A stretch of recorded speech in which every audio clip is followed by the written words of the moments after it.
What is that, Waffle Gang? My name is Mark, and welcome to r/am I the Butthole. If you'd like to skip that initial waffle, timestamps are in the description and along the timeline below. But if you are new here, please consider hitting that like, that subscribe, and maybe that notification bell too. You have been absolutely amazing just recently, and just should have forever.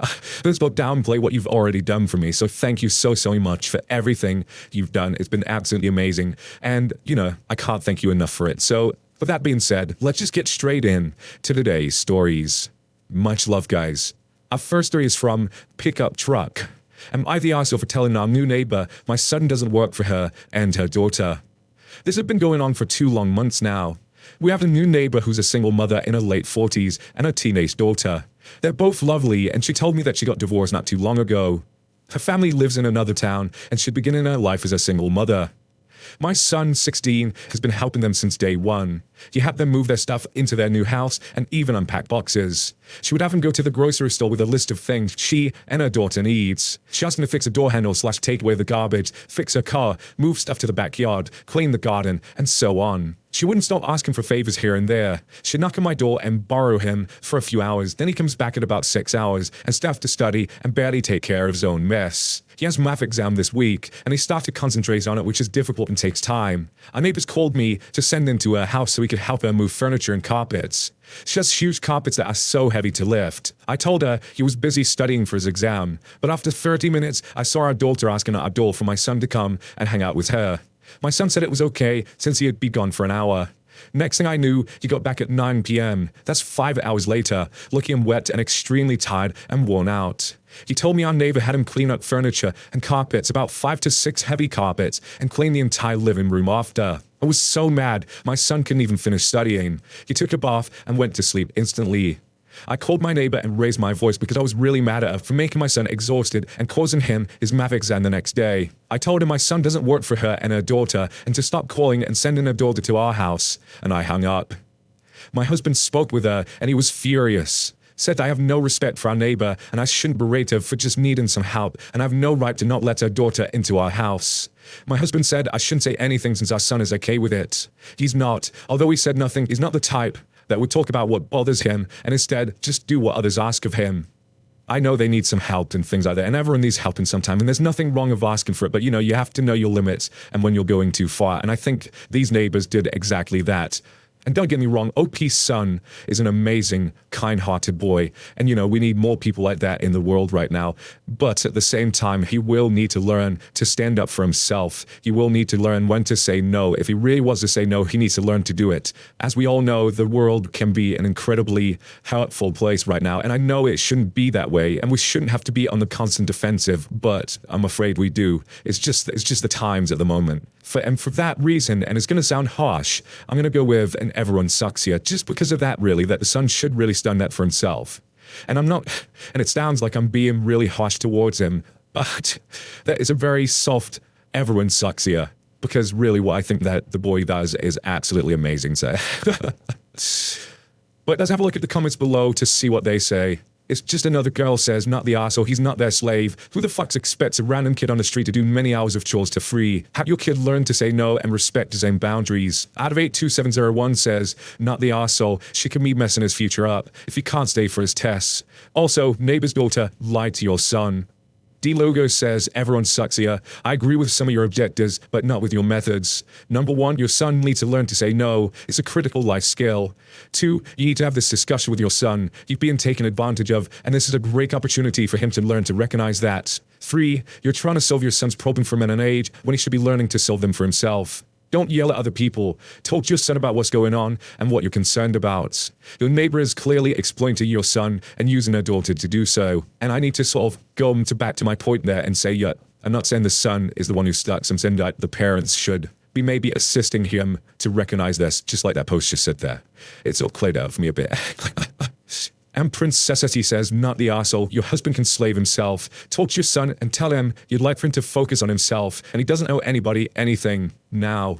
What would you do in that situation? If you was the mom, would you just approach the son and tell him that you're being taken advantage of? Would you approach a neighbor and tell them? Or would you continue to let him do his thing? Let me know in the comments below what you think, and don't forget to vote on that poll in the description for story 1. And on Nexter is from a throwaway accounts, and I the arse for not checking the house. I 30 female live on a ranch with multiple horses, a few barn cats, and my service dog. Because of an accident when I was a teen, I'm legally deaf and have very limited hearing normally, but do alright with a hearing aid, unless you're shouting next to me. If I don't have my hearing aid in, I can't hear you. Because of COVID spikes in my country, most major metro areas went into lockdown. My brother's 32 female, wife 30 female, was afraid to be in the city with their new baby, 6-month female, and my brother asked me if they could stay with me in the countryside. I agreed as long as they cleaned up after themselves and respect to my animal space. Me and my sister-in-law get along okay, but we've never been close. She doesn't know much sign language, so I have to rely on lip reading when we talk. I really only use my hearing aid when I go out, but I've gotten used to not wearing it at home, which is where the problem is. My brother had to go into the city over the weekend for work, leaving me, sister-in-law, and the baby alone for the weekend. On Saturday, I get up, and while making breakfast, I see that both my brother's car and sister-in-law's car are gone. I think nothing of it, and begin my morning routine. By noon, my sister-in-law's car comes back, and I'm training a colt. A bit later, and the colt spooks bad, and starts pulling away from me. I try to calm him, but a hand gripped my shoulder and spinning me around forces me to let him go. Sister-in-law was screaming at me. I was only getting every other word and struggling to read her lips because she was talking so fast. Apparently the night before, at some point, she told me she was going into the town to shop, but didn't want to take the baby, so she asked if I could watch her. To her, I answered, and she took it as a yes. So this morning she went shopping and left the baby for 3 hours. I told her I never heard a request, and had I known, would have accidentally watched the baby. She called me a negligent monster for not checking the house and just assuming she took her baby. I told her that was unreasonable and asked why she didn't make sure I understood her before she left. She called me a plethora of insults and stormed upstairs. I feel awful. The baby had cried all morning and I had no idea. It makes me sad and sick thinking about it. I tried to reconcile with sister-in-law, but she won't talk or look at me. My brother came back late Sunday and agreed with his wife that I should have checked the house before going out to take care of the animals and that his daughter comes first. I told him that baby is their responsibility and my animals are mine, and that sister-in-law should have really made sure that I understood her request before leaving. We fought, and now things are tense. I don't feel like the arsehole because I'm opening up my home to them. I'm not a babysitter, and if sister-in-law had a request, I feel she should made it clear. But on the other hand, my poor niece was left for 3 hours, and now even my parents are calling me negligent. Am I wrong for not checking the house to see if anyone was home? Damn, didn't we just have one of these in the last video? Pretty much not the same scenario. Obviously, the person wasn't deaf, but the person was wearing headphones all the time. And they was in their room, and they didn't hear this other person's request. Why do these people keep thinking it's okay to just not be clear that they're leaving the baby with them and then just piss it off? How is that right? Oh my word. And yes, it's a sad situation for the baby, but this is the parents' fault. No question. The baby is their responsibility. They need to ensure that the person 100% knows that they're going out and leaving the baby. And it's totally negligent for these parents to just think that, no, I'm just going to walk out the door now and not say another word and everything will be fine. What a bunch of morons.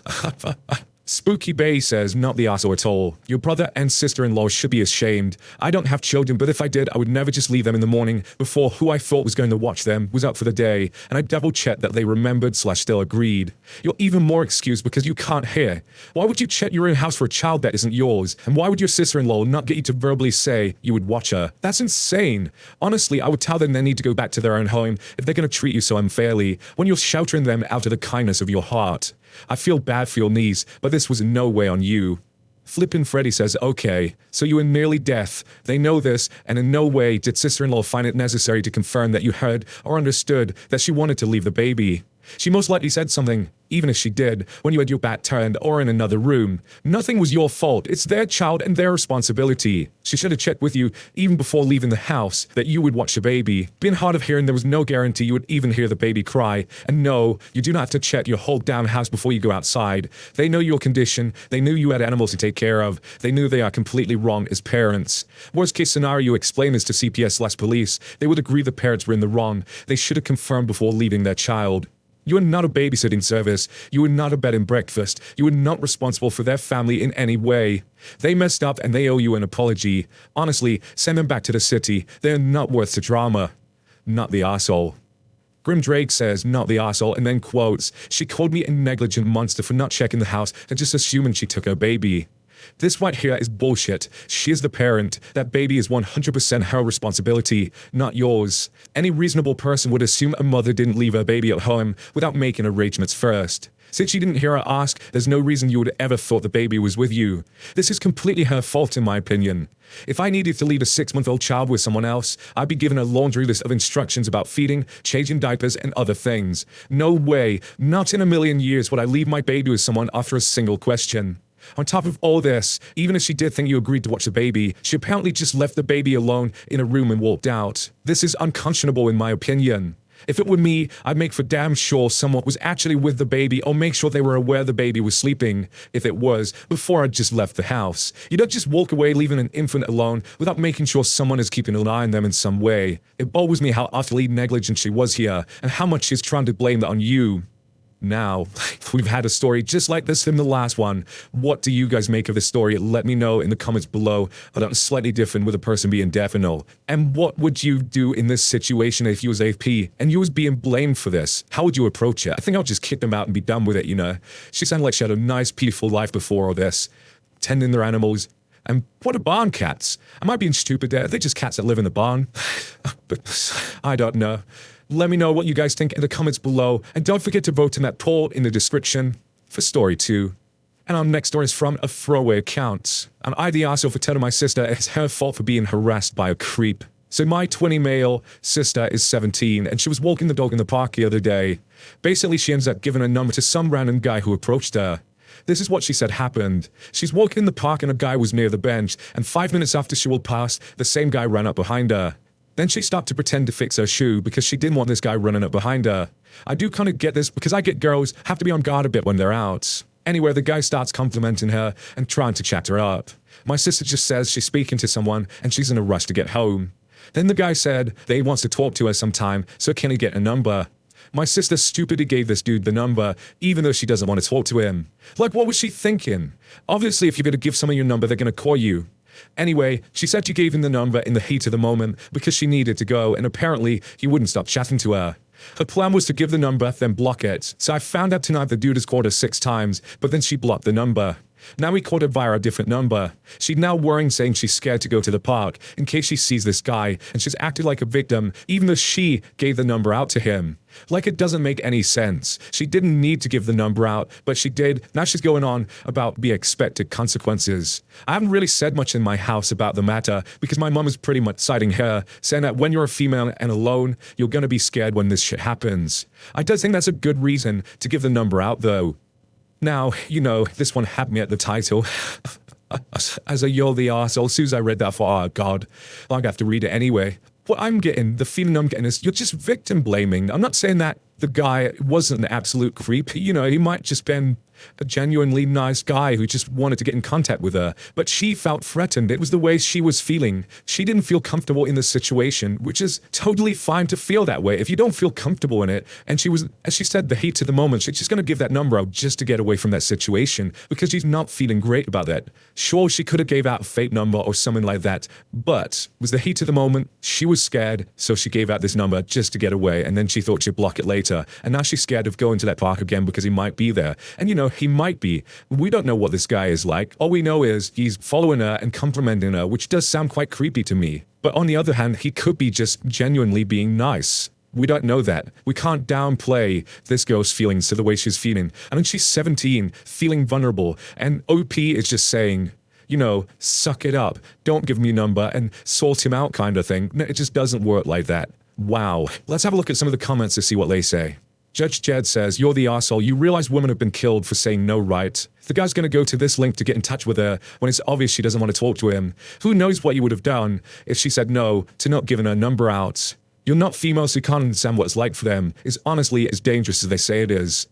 Yeah, I forgot. I totally forgot there for a second that you actually changed the number in the middle as well and then phoned again.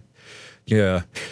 RHND says, well, you're the arsehole, full stop. You have no idea what it's like to exist in a pub that, as a young girl/woman, I didn't realize how constantly unwelcome attention from men was, and how stressful it was to manage and constantly politely extricate yourself from unwanted interactions with minimal drama until I aged out of it in my mid-40s. Just be supportive of your sibling. Jesus fuck. Block Parter said, you're the arsehole. There's so much we as women have to do to not get killed by men these days. Women have been murdered for saying no to the prom and for ignoring men who want our attention.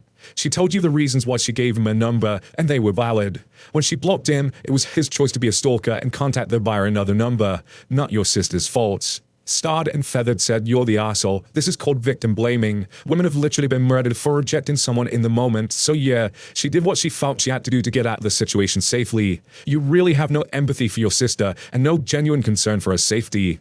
Now, what do you guys think of this story? Let me know in the comments below, and don't forget to vote on that poll in the description for story 3. And our next is from our ad. Am I the asshole for saying no to my father? When I, male 38, was 12, my father remarried after our mum died when I was 8. My new stepmother hated my guts and made her life mission to turn my life into hell, and my dear old father simply turned a blind eye to her actions. When I was 14, she got pregnant and managed to convince my father to kick me out of the house, probably because she wanted their son to be the only one receiving attention from dad. So despite all my protests, I was sent to live with my uncle on the other side of the state. I was so furious, hurt and sad, I disowned my father and cut all ties with him. For me, he was dead, and I refused to even hear anything about him or let him know anything about me. My uncle, who is gay and child-free, became my dad, and he is a real dad. He helped me when I was down, celebrated me with accomplishments, and thanks to him, I was able to make something out of myself.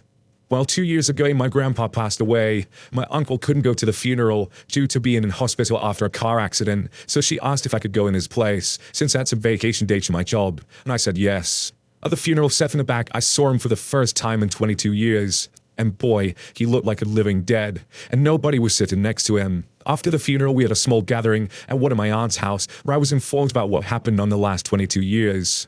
Turns out stepmom isolated my father from the rest of the family, and when my half-brother was 15, the witch drained their bank accounts, revealed her son wasn't my father's son, and run away with a bastard and the boss's father. Since then, father has been in deep depression and debt. I couldn't care less, and was just staying out of his view and enjoying the food my aunt had cooked.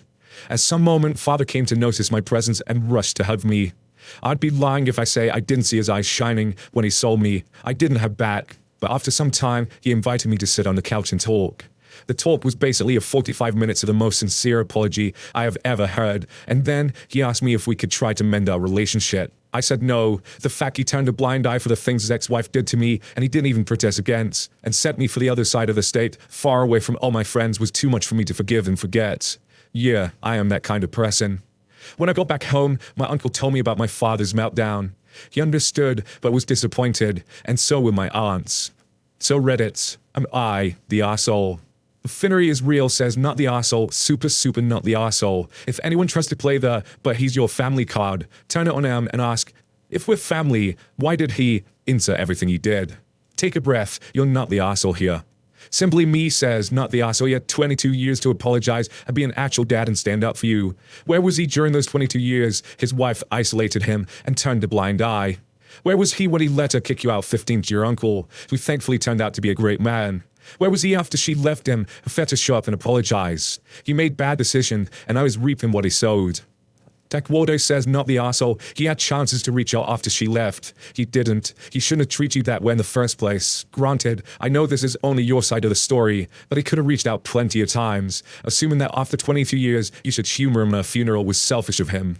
And then here's that comment, and it's just an alternate view. I'm not sure if I totally agree with it or not. I agree with those previous comments as well, but it just gives it another view on it as well. Foxes Stole My Glove says, okay, unpopular opinion here, and I'd probably be downvoted to oblivion, but hear me out. I'm sorry for what happened, OP.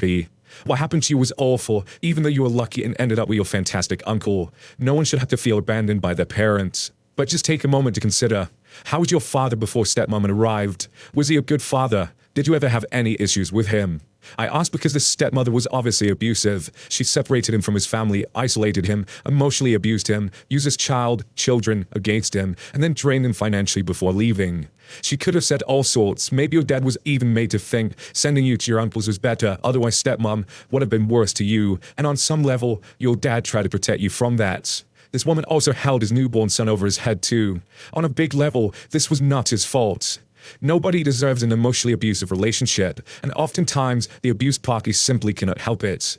Emotional abuse like that is a serious thing, and you see it time and again, most often with women, where the abuse is so bad that people do abandon their kids or allow poor treatment to occur. This isn't right, of course not, but if this is as bad as you say, OP, I just felt I should bring it up. It doesn't excuse your dad's behavior, but it may go a long way to explain it. He should accept that he has hurt you, but he also has been hurt. You said he gave a sincere apology, and so he obviously knows that this was a terrible situation for you, not just himself, and feels remorse about the whole thing. I know you've suffered. Whatever relationship or not you have with your father, from here is up to you. If you simply cannot forgive him, then of course that is understandable, but perhaps you might consider it. After all, you may get that relationship with your father back, the one before stepmom showed up. It was stepmom who ruined it to begin with, if things were fine before her, but it is all your decision. Good luck, friend. No one's an asshole here. And I think there were some good points in there, that might have been on the other, because we only had one side of the story, right? And, we can only judge it based on one side of the story. So if we was doing that, I would say, yeah, totally not the asshole for the situation. But after reading that comment as well, you're sort of like, what if he was going through that abusive relationship? Does it make an excuse? Obviously, it doesn't make an excuse for his behavior.